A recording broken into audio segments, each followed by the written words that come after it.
Good morning. Welcome back to Manee, Thailand once again. It is Monday, October 5th, and in keeping with my new morning routine, I'm heading out to another new to me, brand new Manee coffee shop.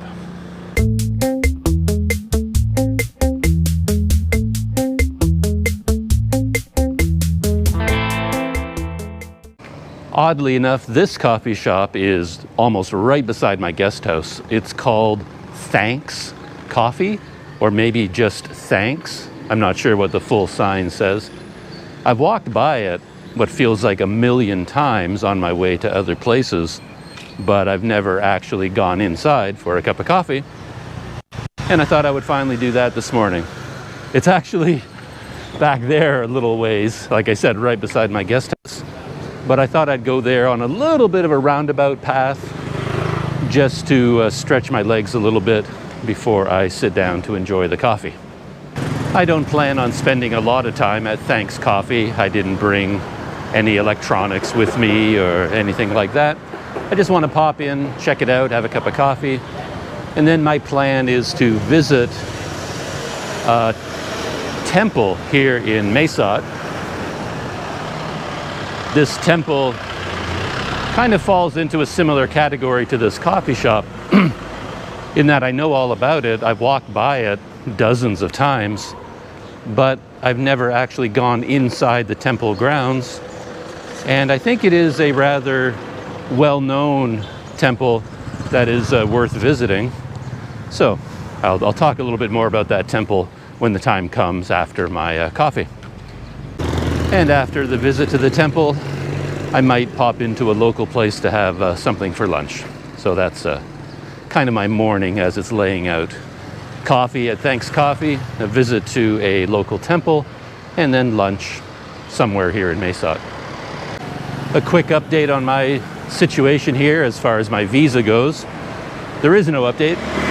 I still haven't heard anything new about whether I can go to the immigration office and convert my October 26th extension of stay to a November 30th extension of stay.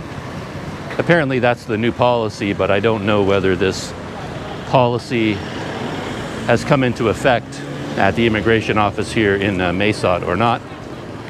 A friend of mine is scheduled to go to the office with his under consideration stamp tomorrow or the next day, I think on Wednesday, and I will find out from him whether he got stamped to October 26th or whether he got stamped to November 30th, and hopefully he will get stamped on November 30th, and if not, I hope he can find out some more information and he can tell me what's going on.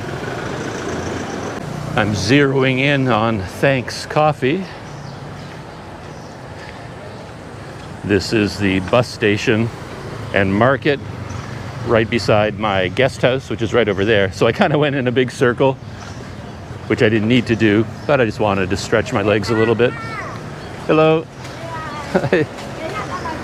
Today, no, thank you. This is where I've been coming to get some fried chicken recently. Very tasty. So, Thanks Coffee is just ahead. Okay, here we are. New coffee shop adventure called, I guess the full name, you can see it up above there, is Thanks Coffee.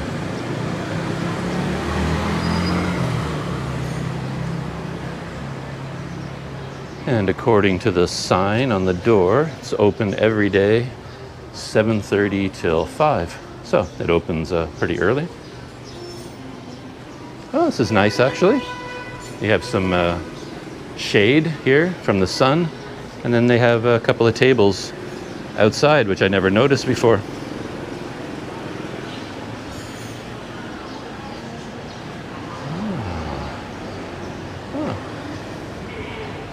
And here is the interior.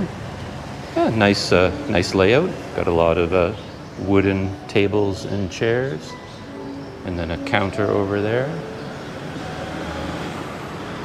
I hear some piano music. So actually these tables would be nice for setting up a laptop, kind of like a desk environment. Oh, and there's a nice sofa area over here where you can sit down and relax.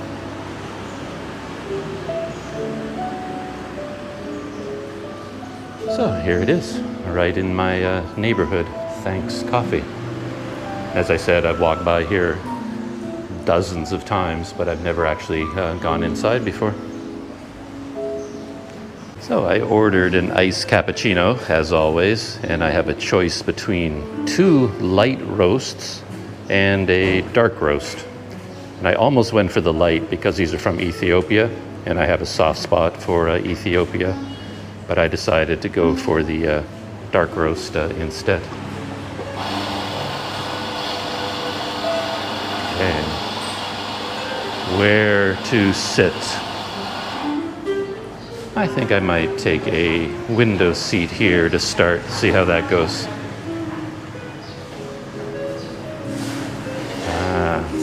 On the online reviews on Google Maps, I saw a picture of this water installation. And from my table, this is the view of the interior. Through that door is the market and the bus station.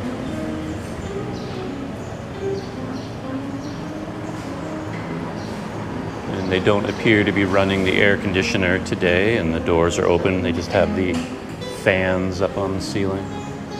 But it's actually quite comfortable inside right now. It's not a hot day, so it's nice and cool in here. My iced cappuccino has arrived. That's really nice. Yeah, really nice presentation. Your own wooden tray. And there's the glass itself, the cup. Comes with some warm water, or just like room temperature water, and a couple of crackers. So that's really nice. Time to give it a try. It cost 50 baht, by the way. And if I remember right, that was the same price at another coffee shop, and it was that works out to about $1.60 American.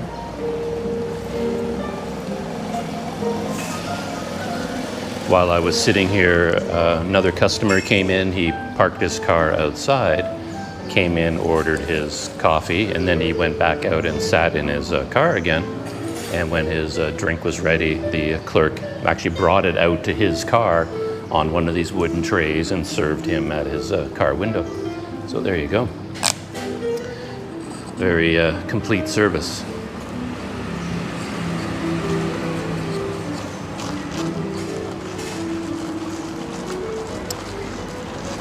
A lot of ice, which I love.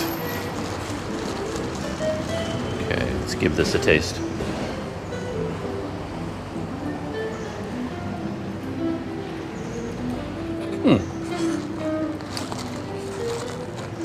Well, for the very first time, I can say I'm not that pleased with this coffee.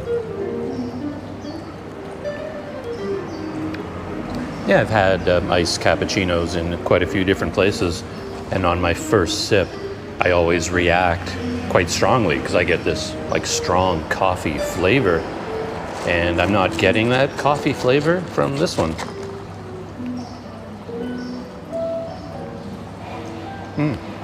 No, not at all. It feels quite light on the coffee, so it's a little bit disappointing. I mean, it could be my taste is just my personal taste. For all I know, this is an amazing iced cappuccino, but I prefer one with a stronger coffee flavor, I think. Try one of their crackers. There's 3 of them. Very thin little cookies.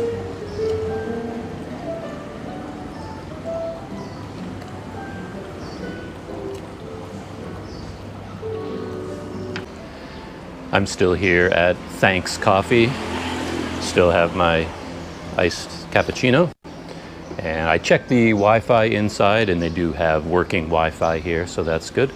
I just thought I'd move to a seat outside and kind of absorb a little bit of the atmosphere. I'll spin the camera around and show you where I'm sitting.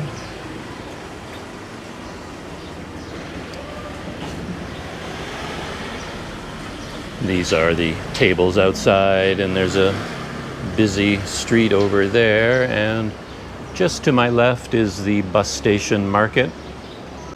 And breaking news, there is some exciting information about my visa situation. I'm also a member of this Facebook group called What's Happening in Mesot. It's not a very active group, but you do get lots of little bits of information about events in Mesot that people post. And a woman just posted some information saying that for foreigners like me who have the extension of stay until October 26th, we can go to the immigration office here in Mesot starting on October 8th and have that changed to the November 30th stamp. If you haven't been following the story, basically what this is about is that a lot of us paid for a visa extension for October, but then the government announced a visa amnesty for October. So those of us who already got an extension were wondering, hey, can we get that amnesty too? And then the government did announce that, okay, October is an amnesty month, and if you already got an extension for October, we're going to move it to November. So that's very good news for foreigners like me here in Thailand. So, Thursday, October 8th, there is another trip to immigration in my future. Very excited about that.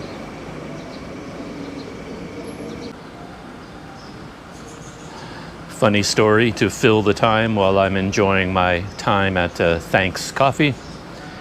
A friend of mine from Malaysia sent me a message this morning. We hadn't been in touch for a few months, but he reached out to me on Facebook Messenger, and we were chatting back and forth. And he was talking about my recent videos. And this friend of mine, he got married recently. And so I congratulated him on his marriage.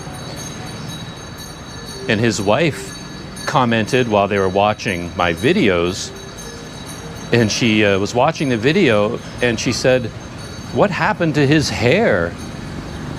And that made me laugh, because she followed that up with, "Didn't his hair used to be golden?" The idea, of course, is that 2020 has been a very strange year for everyone. And for me, it also seems like it's the year that my hair decided to go gray. I've been looking at myself in the mirror and looking at the videos, and I keep wondering, is my hair getting really, really gray all of a sudden? It just seems to have happened in 2020. And I guess my friend's wife saw my videos from Myanmar, and maybe at that time I had lovely golden locks. And then she was watching my videos from, recently here in Mesot, and her reaction was, "Whoa, what happened to his hair?" And yeah, I'm afraid so. The hair is suddenly going gray.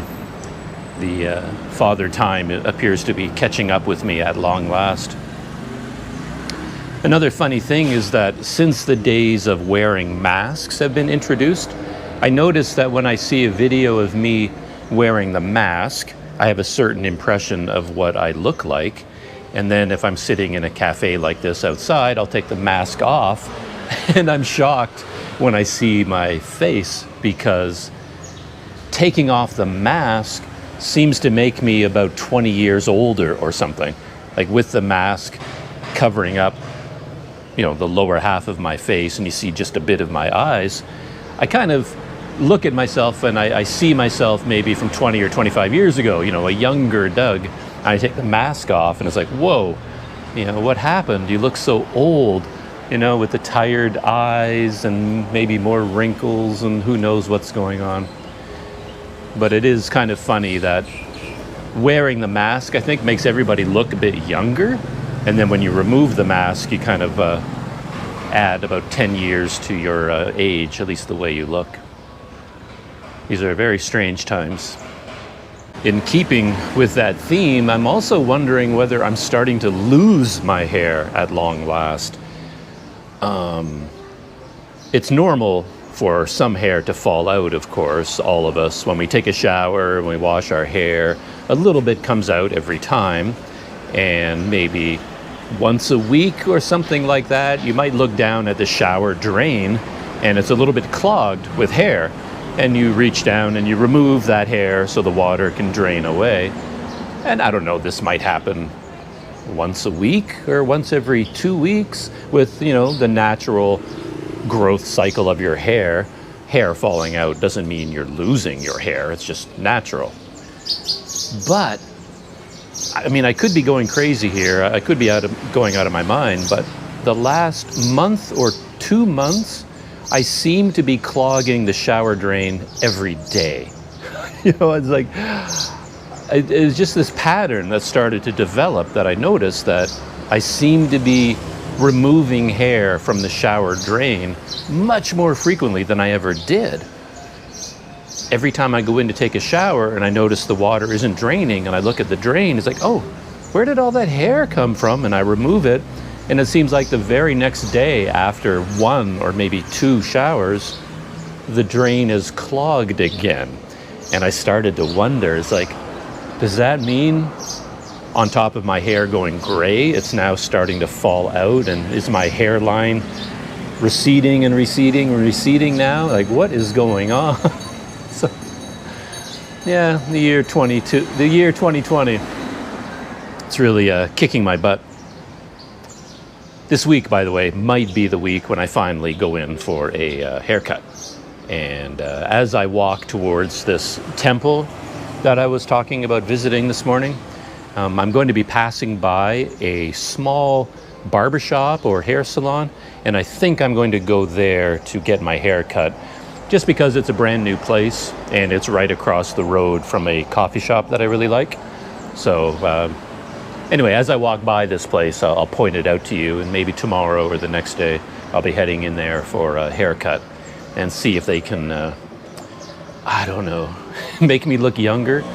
We'll see what they can do with me. Okay, time to leave Thanks Coffee and head to the temple that I was talking about. Pretty excited about this. I thought since I'm sitting here in comfort, I would record a couple of notes about this temple instead of doing it while I walk along the noisy street. I was doing a little bit of research about this temple, and I can't pronounce it properly, but it is called Wat Manee Phraison, or Wat Manee Phraison. According to the articles that I found, it is a Mahayana temple. It was built in 1785, which makes it 235 years old. And one of the highlights is that inside the prayer hall, it is supposed to have 521,025 Buddha images. So that should be quite interesting. And it's supposed to be on a fairly large piece of land, which is interesting because I've only seen it from the main street. I walked by it a number of times, but I've never actually gone into the ground. So today will be, despite being in Mesot as long as I have, this will be my first visit to one of the most well-known temples here. And apparently it also has an herbal sauna on the grounds somewhere.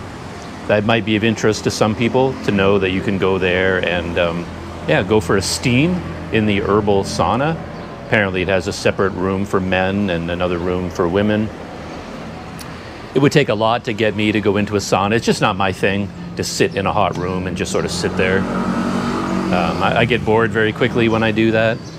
The few times in my life where I've had a hotel room that had a jacuzzi or something like that, I feel like I have to get in the jacuzzi, so I will turn it on and get the bubbles going, the jets going, and get it nice and hot, and climb in there with a glass of wine or something, and then after about 2 minutes, I'm ready to get out again. I mean, if I could sit in there and read a book, I tried to do that a few times, but you sort of sit there holding the novel and the paper gets all steamy and the book gets wet. And anyway, I climb into the jacuzzi because it's supposed to be so luxurious, but after about 3 minutes, I've had enough of the jacuzzi, so I don't tend to go into saunas and places like that. I just get bored sitting there. But anyway, it does have an herbal sauna. So, enough babbling. Let's hit the street, and I'm sure I'll keep babbling as I walk towards the temple. I'm sure I've got some other thoughts in my head somewhere. On my way to the temple at last, some of the thoughts bopping around inside my brain right now, of course, have to do with technology. My struggles with technology never end. Lately, I've been using only my 2 smartphones to do everything. I don't have a working laptop at the moment. And that has worked out better than I expected. But just in recent weeks, I think I mentioned it before, the audio and the video has gone out of sync on everything on both of my phones. And I have no idea why. And I haven't been able to fix it. Yeah, I don't know what's causing it, so that's quite annoying. It doesn't matter when I'm wearing the mask, which I just realized I forgot to put on again, because if you can't see my mouth, you don't know that the audio is out of sync. But right now, without the mask, if you look carefully, you can probably see that my voice does not match up to my lip movements, and there's nothing I can do to fix that. So, there's that. And I've been using this app called Power Director to put these videos together. I don't do a whole lot of fancy video editing, so the Android version of Power Director works fine for me. But lately, the program hasn't been working either. It crashes constantly. Every time I add a whole bunch of video clips from my GoPro to my phone, half of them show up as unreadable. And they're perfectly readable by everything else. I can see them on the phone. I can play them with every video player I have. There's nothing wrong with the video clips at all. But for some reason, Power Director now can't read them. And sometimes it can read them, sometimes it can't. And I'll put together this whole video, and then right in the middle of it, suddenly half the videos show up with a big error message on them saying that they are in a format that Power Director can't read. So I don't know what's going on there either. You can still see the Power Director logo on the bottom of the video here, and that's because I've been reluctant to pay the subscription fee to get official versions of the program, mainly because I don't really trust it.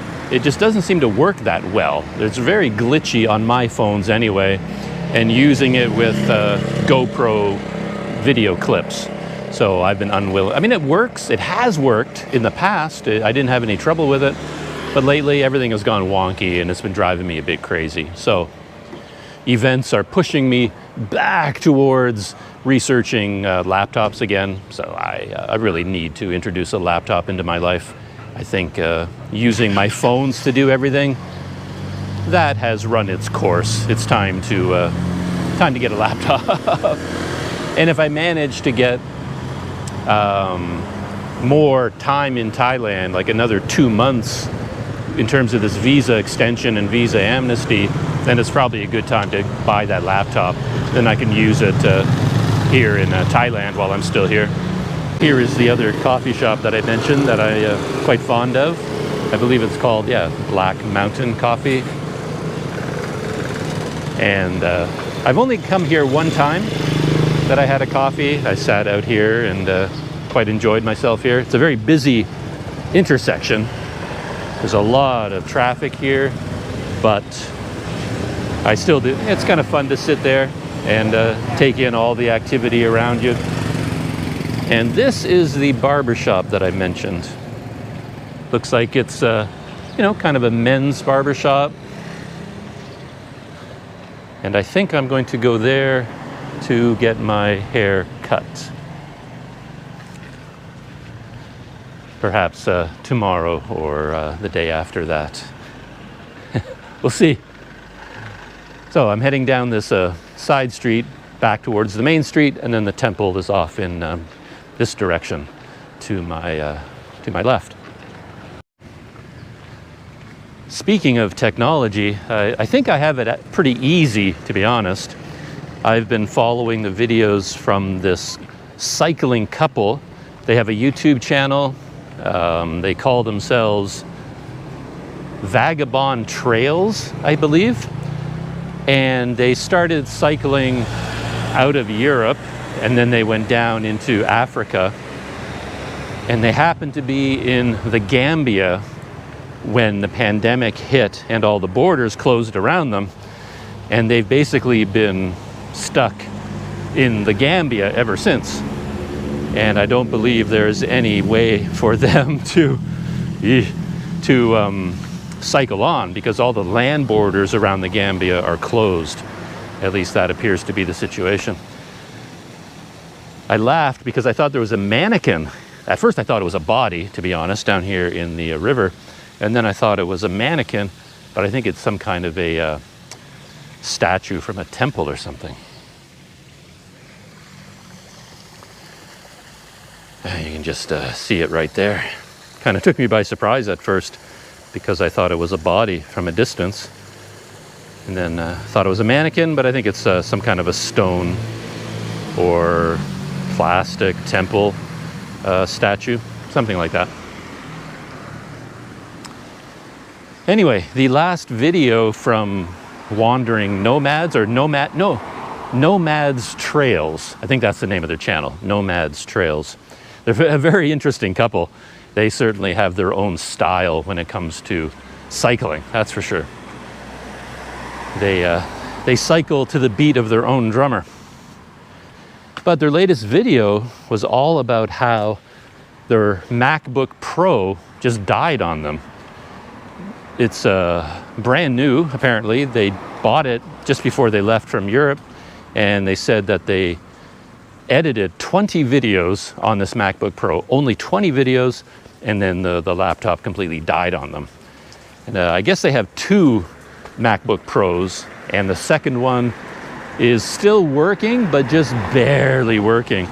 So these poor guys are stuck in the Gambia, and their technology is failing on them. So I kind of, I have it good here compared to them. I'm not sure what they'll be able to do sitting in the Gambia. But I guess they were carrying the MacBook Pro on their touring bicycles, and they travel hard. They don't mess around, so they were in some very extreme conditions of heat and dust and maybe rain, camping out all the time. They weren't staying in nice hotels with air conditioning, so they were always in their tent or sleeping at the side of the road in extreme conditions. So perhaps that's what spelled doom for their MacBook Pros. All right, let's keep walking towards the temple. I am getting close to the temple, the Wat Manee Phraison. And as I said earlier, it's known for a lot of things, including having 500,000 Buddha images inside the prayer hall. I thought I had to go down a side street to get to it, but apparently the side street you see on Google Maps is actually the gate and the main, the entrance into the temple itself. I'll spin the GoPro. So here is the main gate. And to get to 500,000 Buddha images, I'm not sure if you can count all of these ones surrounding this stupa, or if it's only the ones inside one prayer hall. But let's find out. Oh, this interesting sign, the Willpower Institute, Luanfor Virayang Shuntaru Foundation. So I don't know how that is connected to the temple. I always get a little bit nervous. Any place official or religious, because I mean, I am just here as a tourist. I'm here just to look around, and I don't want to do anything wrong or be disrespectful, so I always feel a little bit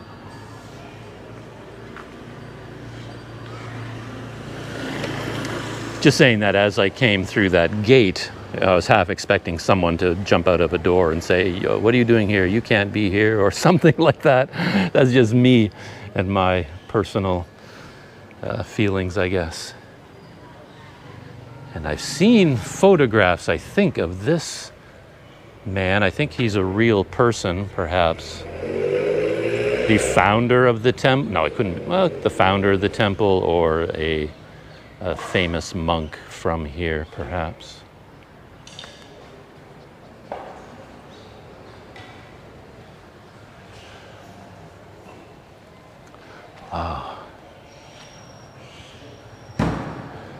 There's quite a large and impressive Buddha image.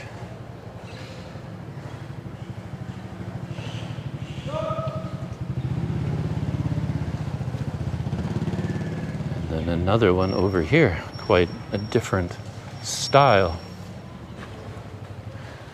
This Buddha is quite happy and cheerful and completely white. And then a more standard image over there, all in gold.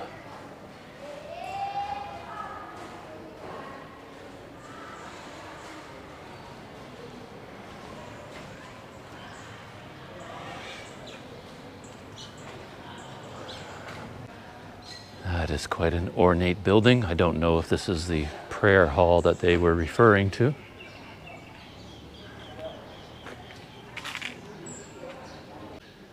I came across this stupa.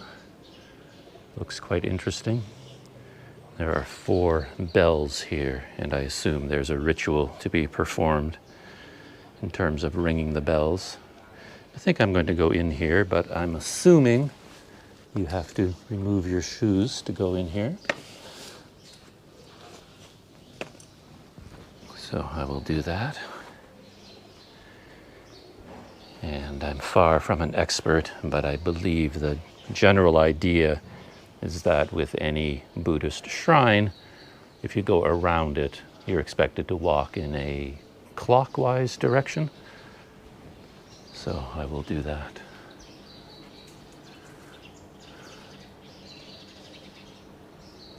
Oh, 4 bells on this side as well. I'm sure there's a story to go along with every one of these monks inside each alcove on the side.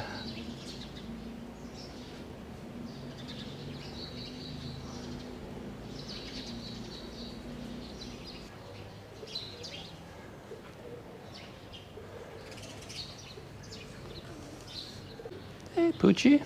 This little fellow actually seems kind of friendly.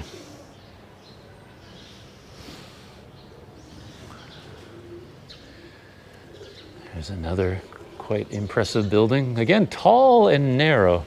I noticed that at a temple that I visited not long ago. I was surprised at how narrow and high the building was, and I thought it was unique. But this one is very similar in terms of its structure. I don't know what it means, or if it means anything at all, but I have noticed, and I've talked about this in the past, but that there is such a large difference between the temples that I visit here and, say, the Chinese temples that I spend a lot of time at in Taipei and in Kuala Lumpur, where those temples were filled with people. Especially if you go in the morning, there would be so many people there performing ceremonies, lighting incense, and there was just a hustle and a bustle, and you always got the feeling that those temples were a vibrant part of the community, the people that would go to this temple to pray for the health of family members or success in a business, or if a student has upcoming exams, they would go and pray for success. And they have all these rituals that they can perform there. But there's just a lot of social activity at these temples. But I tend not to see that at temples, say, here in Thailand, where this is a very beautiful site. But, there's nobody here. And I don't really understand what the function of these temples is inside, the local community.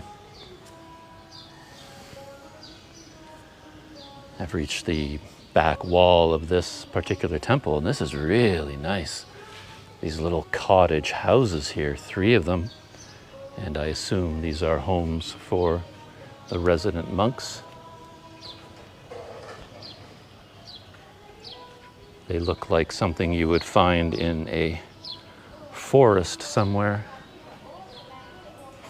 Very quaint and very ornate, almost like a cottage. And beautiful landscaping here on the outside.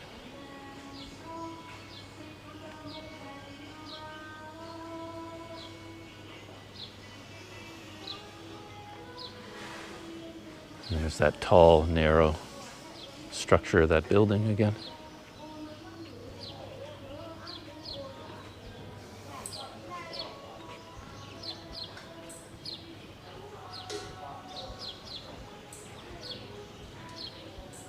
And it might be the function of the year 2020, but most of the temples that I've visited in Mae Sot in my time here, all the doors have been closed. So to the actual buildings, you can see this one is chained and padlocked. And that has been my experience in most places. Though that one over there, I can see the door is open, but then the entrance is gated off with a fence there. So you can't go inside there either. So there may or may not be 500,000 Buddha images inside one of these prayer halls. But looks like I should be able to get a look inside there through the windows.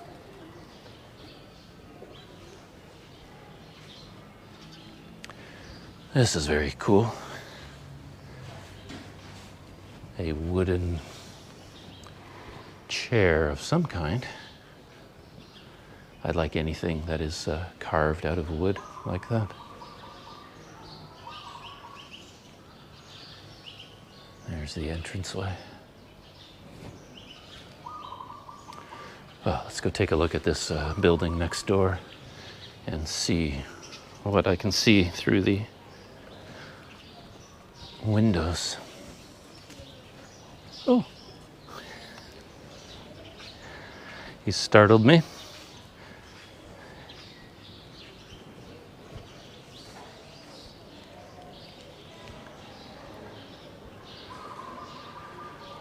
Guardians of the temple, keep out bad spirits.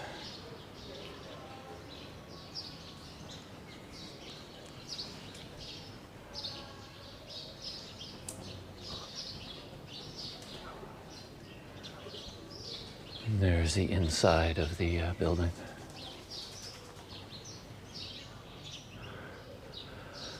But it's not the prayer hall with 500,000 Buddha images. So I don't know where all these Buddha images are located. Mystery.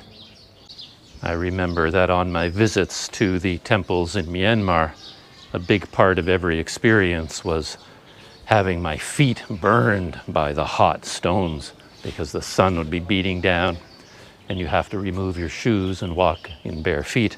And my feet got very hot. So hot sometimes you literally could not go anywhere because it burned your feet so badly. And they would put down red carpets made of rubber so that, give you a path across the hot stones sometimes. But here, at least, I'm not having that experience. The stone is not hot to my feet. Well, my sandals are still here. They didn't disappear. No dog took off with them. So I've just walked around to the far side of these buildings, and I think I've reached the end of the temple compound. And as often happens in Mae Sot, I find myself back out the river. I think I actually have been very near this part of the river before. They're busy constructing the canal, walls and the cement walkway. Right there, so everything is still under construction. I think that's where I walked to the last time I came. I got to this end of that walkway and then it stopped there and I couldn't go any farther. And I had no idea that I was actually at the back of this temple. Oh, what is that over there? Looks like a very interesting statue, maybe a reclining Buddha. Let's go check that out. My favorite aspect to all the temples that I visit tends to be that inside the temple compound, they're able to preserve so many of the old trees, like this big tree right in front of me. You often can spot a temple compound in a city just by looking out over the buildings. And if you see a big tree like this dominating the neighborhood, it's almost a guarantee that there's a temple right there. So that's a really great thing about these temples. They provide a quiet oasis in the middle of the city and allow for these trees to remain and to grow. And I was thinking of that because it turns out that this was not a statue at all, but in fact a large tree trunk or tree branch, something. And of course, I'm sure it has some kind of meaning, but I don't know what its history is. I don't think I've ever seen a large tree trunk like this on display at a temple. Interesting. Another side to the tree story, however, I've noticed a lot of the temple compounds with monks living here still cook over wood fires for the most part. In Myanmar, I saw wood deliveries being made to the temples. There was one temple I visited in Malamine on an island, and the day that I visited, there were men in boats ferrying across big boatloads of firewood like this. Well, some of the dogs have finally noticed me.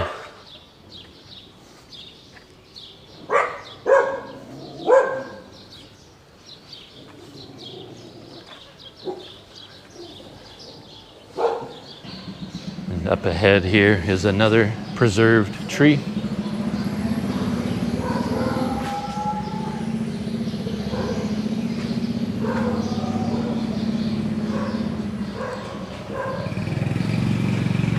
It's amazing what just 2 or 3 trees can do in terms of changing the atmosphere of a place. A strong argument for preserving as many trees as possible in the world. Well, another mystery though, as I said, there are supposed to be 521,000 Buddha images inside a prayer hall. But if there is such a thing here, I'm not sure what building they're talking about. Could be one of those buildings that is closed. That's all right. It was quite pleasant just to walk around inside the compound for a few minutes anyway.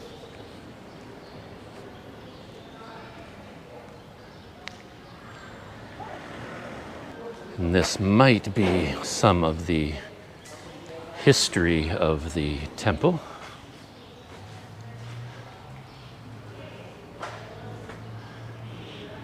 And I suppose it's possible that this is the structure with the 500,000 images. Maybe there's an interior filled with a lot more.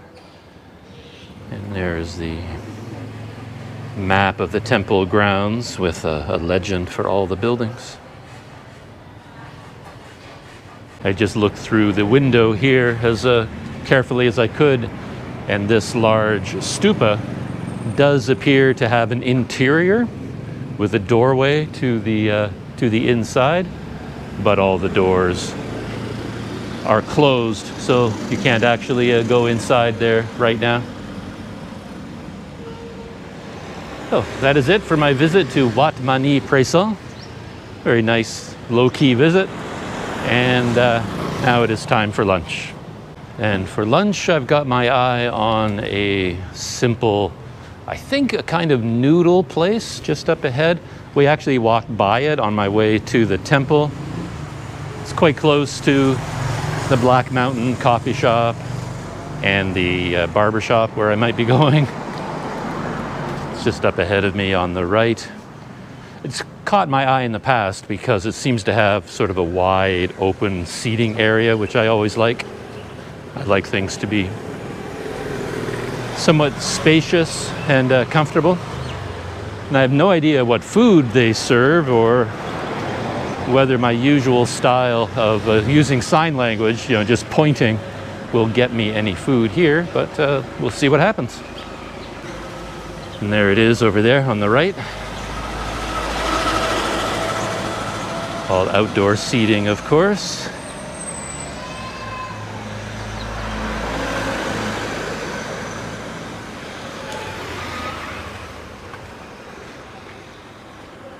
And I've never eaten here before, so this will all be a brand new experience.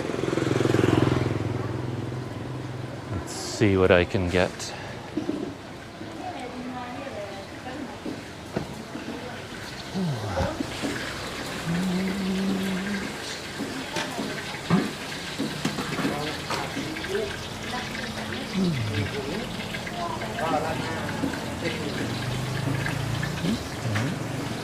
Oh, so they do have some pictures here.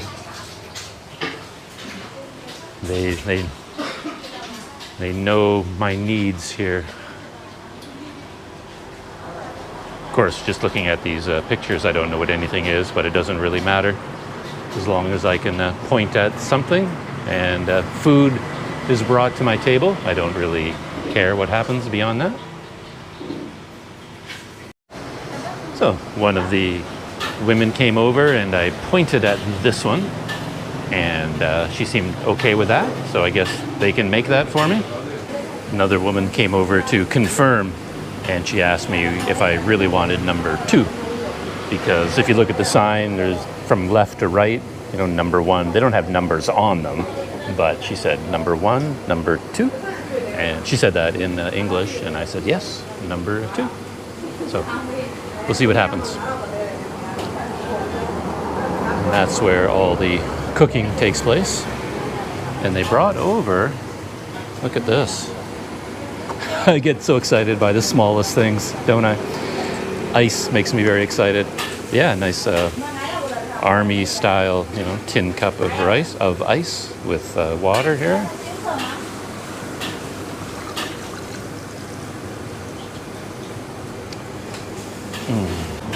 As I'm sure I've said many times in these videos, I'm a very simple man, and the simple things of life are enough for me.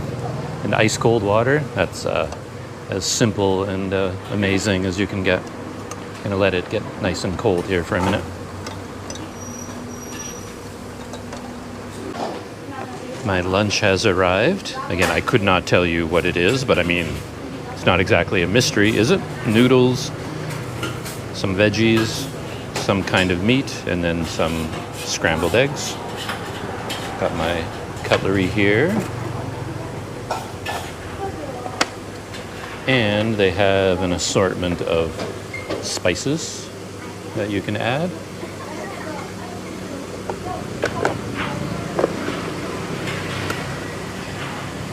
I tend not to add spices to my meals just because, just the original flavor is usually enough for me. Oh, okay. Ice water. So good.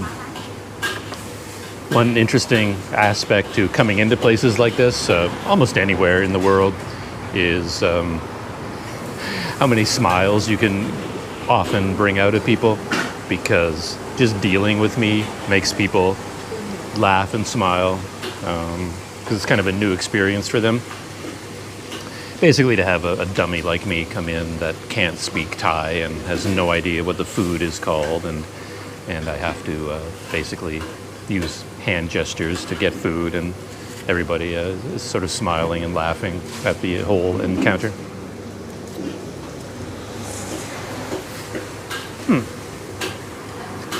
Interesting.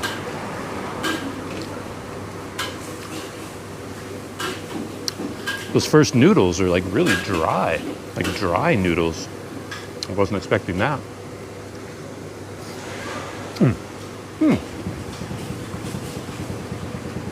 So there's like top layer of kind of dry noodles. They have very little moisture to them. And then underneath that layer are other noodles that are more standard kind of, wet noodles. Yeah, weird.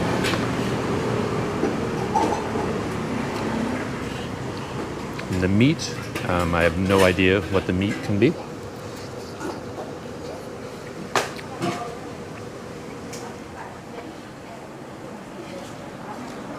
And scrambled eggs.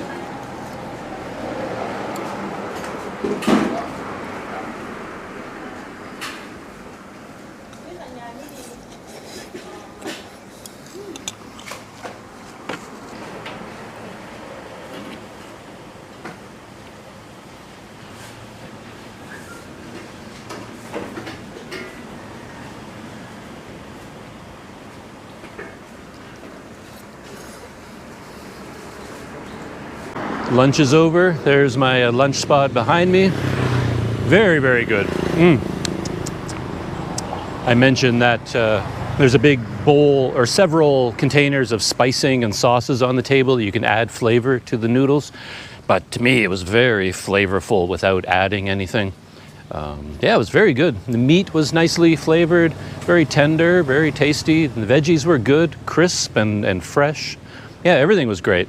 And the servers there were very friendly, made me feel quite welcome. And when my meal was over, two of the young women working there came over to take selfies with me. And yeah, that was fun. It's funny, whenever people do take a selfie with me, I always wish I was cooler than I am, like a more exciting person or something, that I had more flair for the picture. I could do something crazy or funny, but I'm always just sort of sitting there, looking at the camera, wishing I was more like Brad Pitt or something for these girls. But they seemed happy to get the picture with me, even though I do not look like Brad Pitt. So that is the end of my morning adventures for today. Just making my way back towards my guest house. Oh, I wonder if I can sneak through the canal this way. Well, let's go find out. A little bit of a tiny canal adventure to end this walk, because my guest house is in that direction, and maybe I can walk along there to get over to the bus station. Let's find out.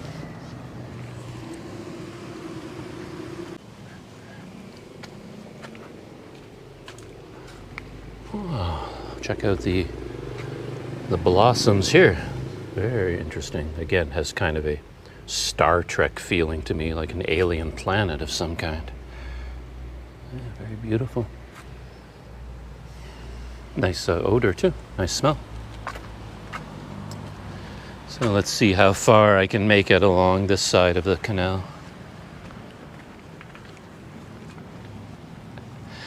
Another interesting aspect to a very good meal like that is the people there seemed so pleased to have me there. They were smiling and laughing and having such a good time dealing with me and taking pictures with me. It's kind of a special occasion now, And I mean, I really want to go back now. It's so close to my guest house, and the food there was so tasty and so easy to order. Now I can see that place becoming one of my regulars. But my first visit was so special that it almost feels weird now to go back again tomorrow. And they're like, oh, you're back again? You're one of our regulars now, you know, so it's not so special after all. That's kind of funny. Oh, let's see what happens. Here's the canal sidewalk, and I thought it dead-ended over there, but no, it's zooming around and continuing on. Have I found a shortcut? It looks like I found at least a partial shortcut.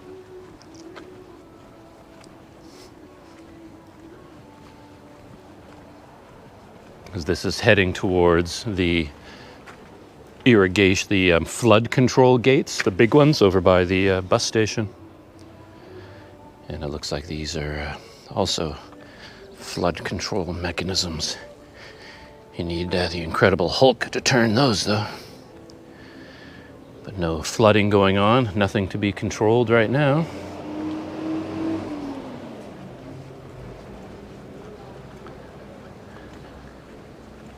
Gotta love shortcuts.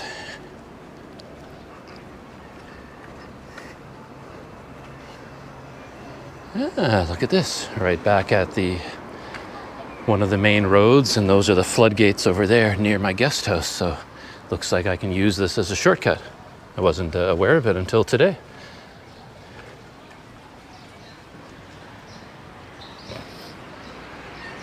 Huh. Yeah, I mean, I walk up and down this street all the time. This is actually where the Saturday night market takes place.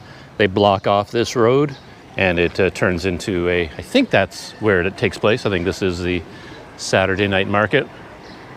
I've never shot any video there, but I've gone there a few times. Time to sneak across.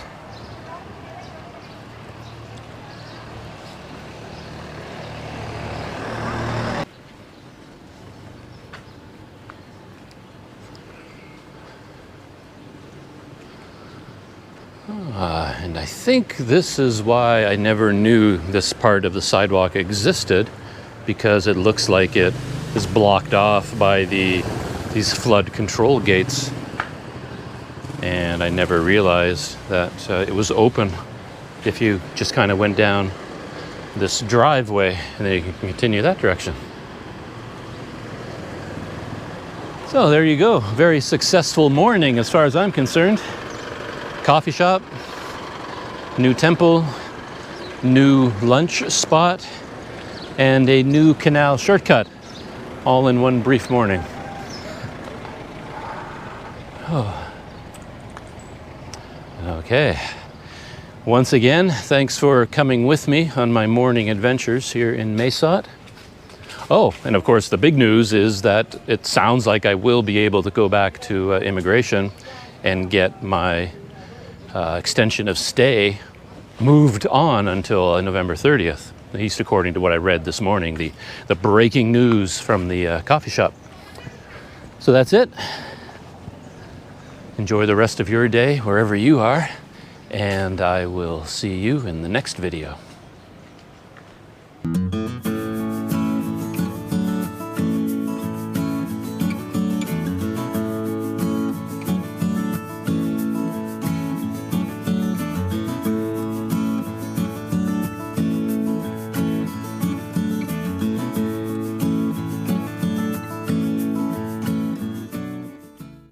Oh, I realized I didn't give the cost of my lunch. That noodle dish that I had was 40 baht. And what is that in US dollars? Maybe $1.40 US, something like that. So yeah, nice little lunch for $1.40. Though to be honest, again, I've made this comment in the past, a lot of the meals here like that are not enough for a full meal for me. I could easily have ordered 2 of those bowls of noodles, and that would have been a more filling lunch for me. Next time, I'll order 2 dishes for lunch.